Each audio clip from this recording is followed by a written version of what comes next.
Hawaii, time runs at a more relaxed pace.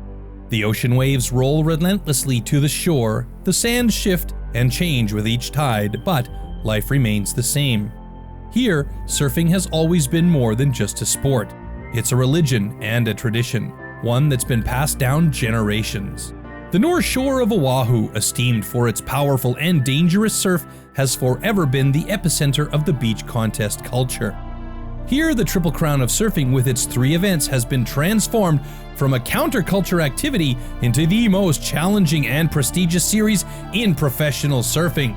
Million-dollar athletes have left their footprints along the 7 Mile Miracle. Today, we'll show you how, over the last 30 years, world champs, legends, and young guns have turned the Triple Crown into the biggest contest in the world. And this time, we'll have a look at their prestigious spots.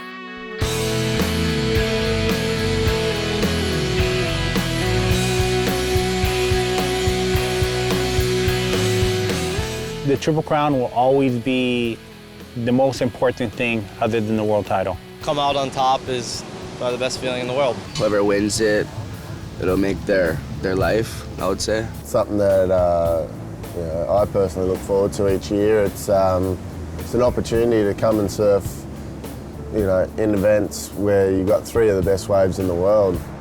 One of the most prestigious things you can win in surfing. The honor of having that label. This is the biggest achievement in surfing, is to win the Triple Crown. It's the real thing. The drama is so intense that only 13 surfers have ever claimed the Triple Crown of Surfing title in Faith and Glory.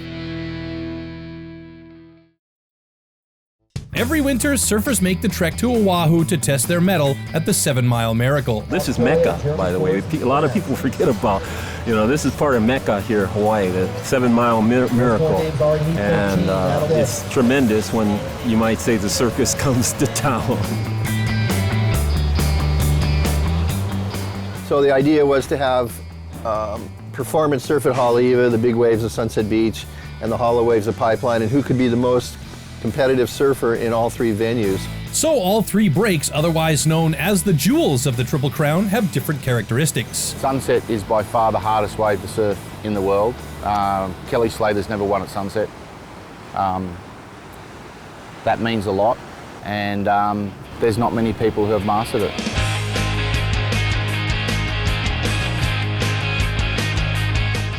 Without fail, Sunset showcases the sheer force of Mother Nature, drawing the Pacific Ocean's energy from more than 1,000 miles away.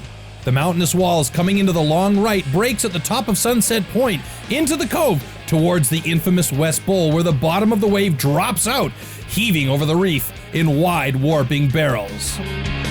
Kind of a combination of surfing a heat and competing in a little like a triathlon. There's so many different elements to it. And I think it really puts you, physically and psychologically to the test, and it's such an adrenaline rush because it's a really powerful wave. So the second stop is the test of a surfer's strength, stamina, courage, skill, and ocean knowledge. Sunset is regarded as the most challenging wave in the world, but the other spots can also deliver severe physical punishment.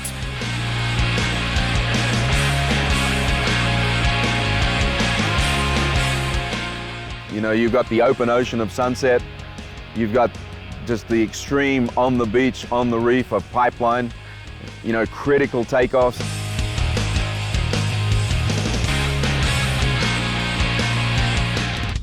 Pipeline, you have a little boil that comes up in the water, and if you take off on the right-hand side of that boil, you're in the perfect spot to get tubed. And you see that all the time. It's knowledge of that.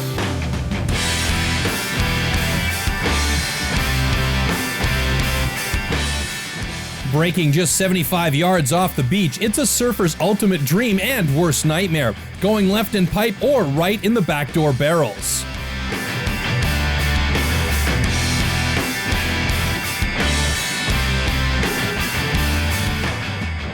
Pipeline's extremely shallow reef has claimed the lives of more surfers than any other break, but still, the third jewel is the final event in pro surfing, so Pipeline is the holy grail of waves, which, by the way, all others are measured from.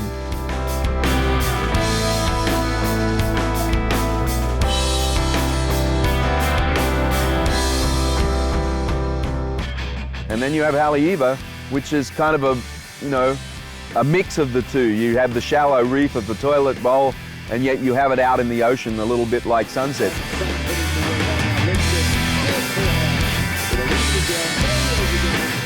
This technical and powerful right-hander at Alil Beach is the ultimate venue to showcase high performance and aerial surfing.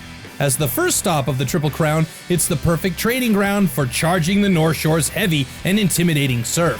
If you want to win the Triple Crown, you definitely want to focus on all three and one at a time. And next time on Rebel TV, you'll see which 13 champions have done just that. Mahalo.